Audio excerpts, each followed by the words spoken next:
সম্প্রতি হাতির আক্রমণে 2 জনের মৃত্যুর পর আবারও আতঙ্ক দেখা দিয়েছে শেরপুরের গারো পাহাড়ে। এলাকাবাসীর দাবি, হাতির চলাচল নিয়ন্ত্রণে প্রশাসনের কোনো উদ্যোগ নেই, যে কারণে ক্ষতি হচ্ছে ফসলসহ নানা স্থাপনার। মানুষ সম্পদ পাহারা দিতে এসে বন্য হাতির মুখে পড়ছে। শাকিল মুরাদের তথ্য ছবিতে প্রতিবেদন। রাত তখন 9টা। শেরপুরের ঝিনাইগাতি উপজেলায় ভ্যানে করে বালু আনতে গিয়েছিলেন আজিজুর রহমান আকাশ, আর ফেরা হয়নি। 21 মে একই দিনে বাঁকাকুড়া শালবনের রাস্তা দিয়ে 3 বন্ধুকে নিয়ে বাড়ি ফিরছিলেন এফিলিস মারাক। বনের ভেতর থেকে বের হওয়া হাতির দল হঠাৎই তাদের তাড়া করে।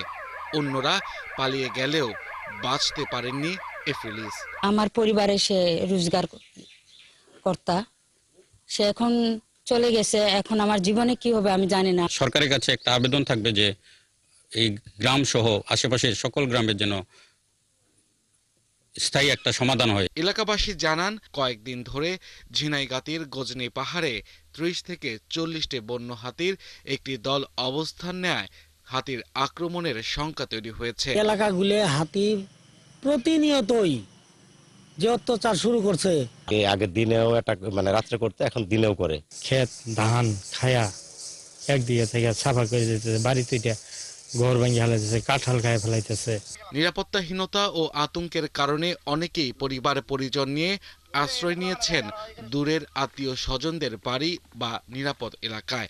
হাতির জায়গায় হাতি থাকবে, মানুষের জায়গায় মানুষ থাকবে, কিন্তু এখন মানুষ যে আমরা পাহাড়ে বসবাস করে করতেছি আগে থেকে, আমগরে এখন কি সরকার কি পদক্ষেপ নেবে?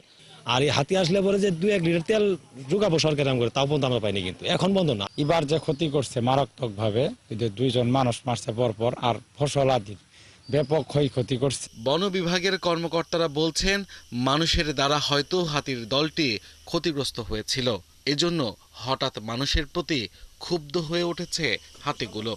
আমাদের বিট অফিসার এবং অন্যান্য যে স্টাফরা আছে তারাও তাদের ব্যারাকে থাকতে পারছে না, আশেপাশে থাকছে। সারা রাত তারা স্থানীয় জনগণের সাথে, ইয়াটি সদস্যদের সাথে এই হাতি তাড়ানোর কাজ করছে। গত 1 দশকে শুধু গারো পাহাড়ে বন্য হাতির আক্রমণে মৃত্যু হয়েছে 27 জনের।